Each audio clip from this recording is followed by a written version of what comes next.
دنیا میں منع ہے موت کی تمنا کرنا، موت کی خواہش کرنا، بلکہ نبی پاک صلی اللہ تعالیٰ علیہ وسلم نے تو یہاں تک ارشاد فرمایا کہ تم موت کی تمنا نہ کرو، اس لیے کہ اگر تم برے ہو اور زندہ ہو سکتا ہے زندگی میں اللہ تمہیں توبہ کی توفیق دے دے، اور اگر تم اچھے ہو تو پھر بھی موت کی تمنا نہ کرو، اس لیے کہ اچھے ہو تو تمہاری اچھائی میں روز برکت ہی ہو رہی ہے، لوگوں کو فائدہ ہی ہو رہا ہے، خیر ہی بٹ رہی ہے، تمنا موت کی کرنا۔ اور ویسے بھی نہ ہم اپنی مرضی سے یہاں آئے ہیں اور نہ مرضی سے جانے کی کوشش کرنی چاہیے، نہ اپنی مرضی آئے ہیں نہ اپنی مرضی سے کوئی مرنے کی کوشش کرے گا تو خودکشی حرام ہے، اور رب رسول کی مرضی سے مرے گا تو وہ شہادت ہے، وہ اس طرح کی شہادت ہے کہ جس میں کہا مردہ کہنا ہی نہیں یہ تو زندہ ہے، اس لیے کہ میرے نام پہ مر گیا ہے۔ تو موت کی تمنا کرنا یا اس طرح کا رویہ منع ہے۔ البتہ یہ جو یہود کا کام تھا، ان کا جو لہجہ تھا، اللہ فرماتے ہیں یہ تو ہزار سال عمر مانگتی ہیں تو جانا ہی نہیں چاہتی۔ کچھ لوگ لمبی عمر کے حریص ہوتے ہیں، اس کی وجہ یہ ہوتی ہے کہ آخرت کے لیے کام نہیں کیا، آخرت پر اس طرح کا یقین نہیں، اس طرح کا مزاج نہیں، دنیا داری کا مزاج بن گیا، بہت سارا مال جمع کر لیا، بڑے بنگلے بنائے، اتنی مشکل دنیا داری کٹھی کی، اب چھوڑ کے مر جائیں۔ لوگوں کا مرنے کو دل ہی نہیں کرتا، کوئی ارادہ ہی نہیں ہے، بالکل نہیں دنیا چھوڑنا چاہتے، محنت سے کٹھی کی ہے، اتنے لاؤ لشکر بنائے ہیں، اب کیسے چھوڑ جائیں۔ کچھ لوگ ایسے ہیں جنہوں نے گٹھڑی باندھ کے رکھی ہوئی ہے، ان کو زیادہ ویٹ نہیں کرنا پڑتا، اس لیے کہ انہوں نے کوئی سامان بوکی نہیں کرایا، تو جو ہے ہینڈ کیری ہے، اس لیے لوگ انتظار کرتے رہیں گے اور جناب بلال ابچی جنت میں پہنچ بھی جائیں گے۔ ابھی میزان عمل لگا ہوگا لیکن حضرت ابو ذر غفاری جنت میں ٹہلتے ہوئے نظر آ رہے ہوں۔ لوگوں نے جمع نہیں نہ کیا، جتنا مال زیادہ اتنی چیکنگ بھی اس کی زیادہ، جتنے بیگ زیادہ ایئرپورٹ پہ اتنا انتظار بھی زیادہ۔ ہینڈ کیری والے کو کوئی مسئلہ اسی کسے دے کچھ بھی نہ لگ دے تے نہ کوئی ساڈا دردی، بھئی مال کا ہے کا تو حساب کا ہے۔ مولا علی شیر خدا کرم اللہ تعالی وجہہ الکریم سے کسی نے کہا ہم گنجائشیں تلاش کرتے ہیں نا، اور شریعت کی گنجائش اختیار کرنے میں حرج بھی کوئی نہیں ہوتا، شریعت گنجائش دیتی ہے، مال جائز ہو آپ کو تو آپ اس کو استعمال کریں، بڑا مکان بنائیں، بڑی جائیداد خریدیں، بڑی گاڑی میں سفر کریں، مہنگا موبائل خریدیں، اچھے کپڑے پہنیں، کوئی منع نہیں کرتا۔ لیکن جو حضور کا مزاج ہے، جو سرکار نے اپنے لیے پسند کیا، وہ یہ ہے کہ سویرے روٹی کھانی ہے، شام کو فاقہ کرنا۔ تو حضرت مولا علی شیر خدا کرم اللہ تعالی وجہہ الکریم سے کسی نے کہا کہ چلو جائز پیسے اکٹھے کر لیں، جائز تو جمع کرنا منع نہیں۔ تو حضرت علی کی باتیں بڑی حکمتوں والی تھی نا، ایک جملے میں انہوں نے کئی جواب دے دیے، کہنے لگے میاں مال حرام ہو تو عذاب ہوتا ہے، حلال ہو تو حساب ہوتا ہے، لہٰذا ہم دونوں کام ہی نہیں کرتے، نہ ادھر جاتے ہیں نہ ادھر جاتے ہیں۔ جمع کرنے کی حاجت کیا ہے؟ دنیا اتنی سجا لینا، اتنی سوار لینا،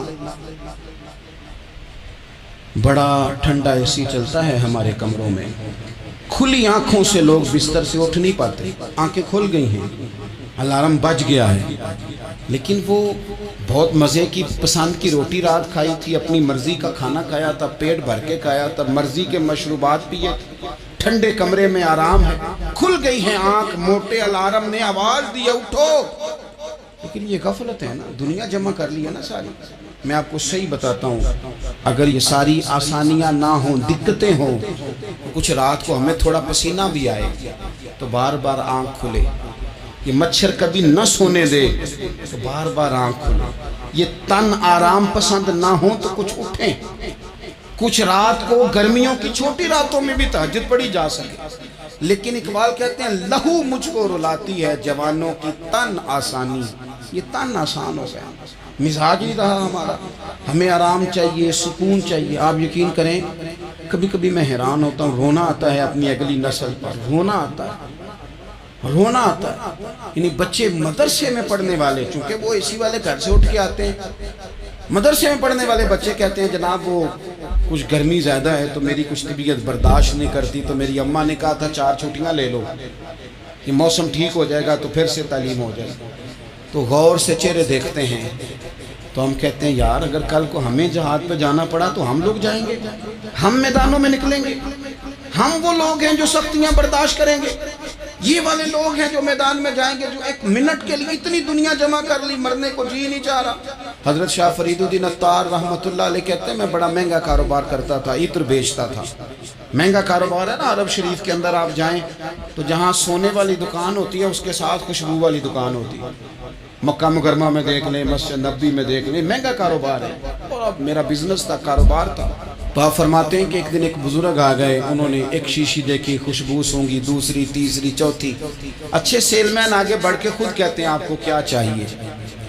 میں نے بھی کہا بابا جی کیا چاہیے مجھے بتائیں، کیا دیکھ رہے ہیں؟ تو بابا جی بڑے دھیمے، ٹھنڈے اور حوصلے والے لہجے میں کہنے لگے پتر دیکھ رہا ہوں تیری جان بڑی مشکل سے نکلی۔ تو میں نے کہا وہ کیوں؟ کہنے لگے اتنی مہنگا مہنگا تو نے مال جمع کیا ہے، کبھی مرنے لگے گا تو یہ یاد آئے گا، کبھی وہ یاد آئے گا، کبھی سادہ کر لیں، اس کو سادہ کر لیں، کبھی اس سوسائٹی والا پلاٹ یاد آئے گا، کبھی ادھر والا یاد آئے گا، کبھی لاہور والا یاد آئے گا، کہاں مرنے کو جی چاہتا ہے۔ اور پھر ایک اور دھوکہ ہے، میں بچوں کے لیے کر رہا ہوں، بچوں کے نام تو ایک دھیلا بھی نہیں، وہ تو سارا آپ کے اپنے نام ہے۔ ایسے ہی بہانہ بنائے ہوئے بچوں، کس بچے کے نام؟ بچے نے تو 50 دفعہ کہا ہے کہ وہ ایک دکان بیچ دو، میں نے کام کرنا ہے، تو ابا کہتا مراں گا تو تاں بکے گی۔ کہاں بچوں کے لیے؟ کون کہتا ہے بچوں کے لیے؟ یہ تو خواہشات ہیں جن پر ہمارا اپنا قبضہ ہے، ہر کنجی تو ہماری جیب میں، کون کہہ رہا ہے؟ وہ تو کبھی جا کے ملے گا ان کو جب موقع آئے گا۔ تو کہا یہ اتنا مال جمع کیا ہے تو پتر تیری جان تو مشکل سے نکلے گی۔ تو کہتے ہیں میں دنیا دار تھا، دنیا دار کو نصیحت کریں تو وہ غصہ کرتا ہے، طنز کرتا ہے۔ کہتے ہیں مجھے غصہ آیا تو میں نے جھٹ سے کہا، لوگ کہتے نہیں تم اپنی قبریں جانا ہے تو میں اپنی، کہتے ہیں میں نے جھٹ سے کہا، میں نے کہا بابا میری جان تو مشکل سے نکلے گی تو تیری کیسے نکلے گی؟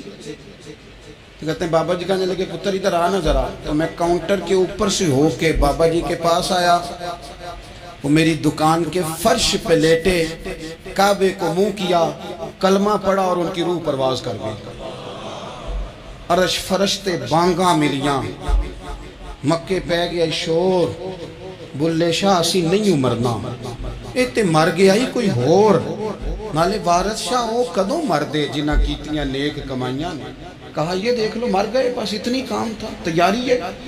امام غزالی کا آخری وقت تھا نا تو انہوں نے وضو کیا، غسل کیا، خوشبو لگائی، اپنے ہاتھوں سے چادر بچھائی، پھر تکیہ رکھا، پھر لیٹے، پھر حضور پہ درود پڑھا، اور پھر کہنے لگے رب اگر تیری مرضی ہے تو غزالی بھی تیرا تیار ہے۔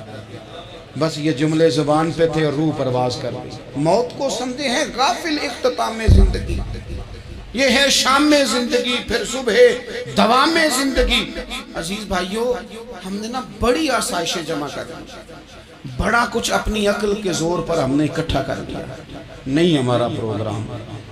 کسی سے پوچھ لیں صحت کیسی ہے تو عمر اگر اس کی بڑی اوپر بھی چلی جا رہی ہو، اب تو خیر سالگرہ میں آنے کا رواج ہر جگہ آ گیا ہے، ہم سے بھی لوگ پوچھتے ہیں کہ آپ بتائیں آپ کس تاریخ کو پیدا ہوئے تھے، تو میں کہتا ہوں کوئی کارنامہ سر انجام دے لینے دو پھر بتا دیں گے، ابھی تو کچھ کر نہیں سکے، کچھ بتائیں گے تو کوئی دن بھی منا لیں گے، ابھی تو لگتا ہے کہ بڑا وقت ضائع ہو گیا ہم سے۔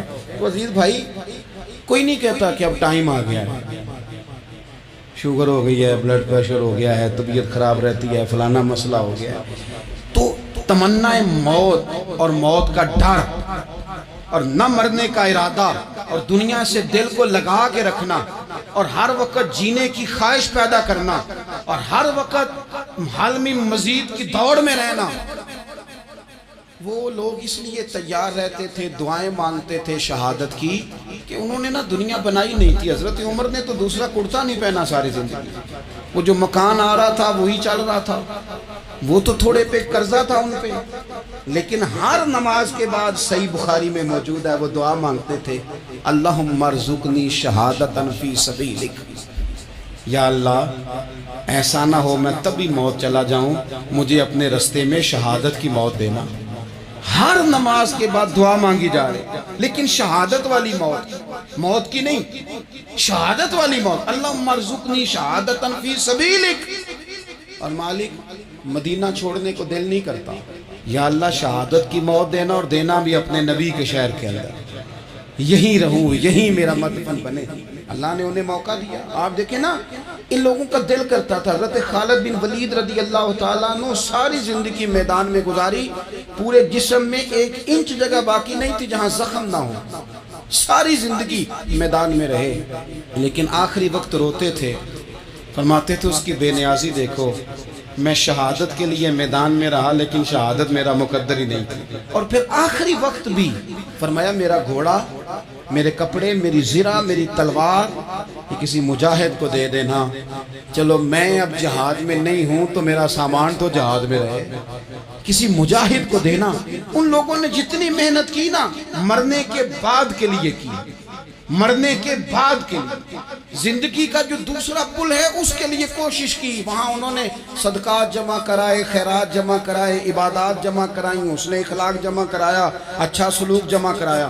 انہوں نے آخرت کے بینک میں ڈھیروں مال جمع کرایا، وہاں ان کے مکان بک ہوئے، جنت میں ان کے نام کی بڑی بڑی جگہیں اللہ تبارک و تعالیٰ کے فضل سے طے کی گئی۔ تو پھر انہیں وہاں جانے میں کوئی دشواری بھی نہیں تھی، انہیں کوئی مشکل نہیں تھی، وہ تیار تھے۔ لیکن چونکہ ساری محنت ہی دنیا کے لیے ہے، وہ جو خاص ایک آخرت پر مسلمان کا ایمان اور یقین اور تیقن تھا، اس طرف ہمارا مزاج نہیں۔ آپ دیکھیے حضرت ملک الموت اسرائیل علیہ السلام نا حضرت ابراہیم علیہ السلام کی روح قبض کرنے کے لیے حاضر ہوئے، تو کہا جناب چلیے آپ کی روح لینے آیا ہوں۔ تو حضرت ابراہیم علیہ السلام فرمانے لگے، اسرائیل، یہ قاضی ثناء اللہ صاحب پانی پتی رحمت اللہ علیہ نے اس کو تفسیر مظہری میں لکھا ہے۔ حضرت ابراہیم خلیل اللہ علیہ السلام فرمانے لگے، اسرائیل کیا کوئی خلیل بھی اپنے خلیل کی روح قبض کرتا ہے؟ وَاتَّخَذَ اللَّهُ إِبْرَاهِيمَ خَلِيلًا، اللہ نے تو مجھے دوست بنایا، دوست ہو کے دوست کی روح قبض کرنے جا رہا ہے۔ حضرت اسرائیل نے ارادہ چھوڑا اور حضرت ابراہیم کا وہ جملہ لے کے رب کی بارگاہ میں حاضر ہوئے۔ عرض کی مالک جناب ابراہیم علیہ السلام نے فرمایا ہے کہ اللہ کی بارگاہ میں عرض کرو کہ مالک کیا کوئی خلیل بھی اپنے خلیل کی روح قبض کرتا ہے؟ تو رب کریم نے فرمایا اب میرا بھی پیغام جا کے جناب ابراہیم کو دے دو، ان سے جا کے کہو رب فرماتا ہے کیا کوئی خلیل بھی اپنے خلیل کی ملاقات کو ناپسند کرتا ہے؟ آپ کو تو ملنے کو بلا رہے ہیں، موت تو ایک پل ہے، یہاں سے گزریں گے تو جا کے محبوب سے ملیں گے، تو کیا کوئی خلیل بھی ناپسند کرتا ہے کہ وہ اپنے خلیل سے ملاقات نہ کرے؟ حضرت سیدنا اسرائیل علیہ السلام پیغام لے کے آئے اور کہا ہے اللہ کے خلیل رب فرماتا ہے کیا خلیل بھی خلیل کی ملاقات کو؟ تو حضرت ابراہیم تو کھول کے روئے، کہنے لگے اب دیر نہ کر، اب ذرا جلدی کر، اب ذرا جلدی لے جاؤ۔ اور میرے نبی پاک صلی اللہ علیہ وسلم نے فرمایا، سیاستہ میں حدیث ہے، فرمایا تم میں سے جو رب سے ملنے کو پسند کرتا ہے نا، جو اللہ سے ملنے کا شوق رکھتا ہے نا، اللہ بھی اس کی ملاقات کو پسند فرماتا ہے۔ تم میں سے جو رب سے ملنے کا شوق رکھتا ہے، اقبال کیا کہتے ہیں؟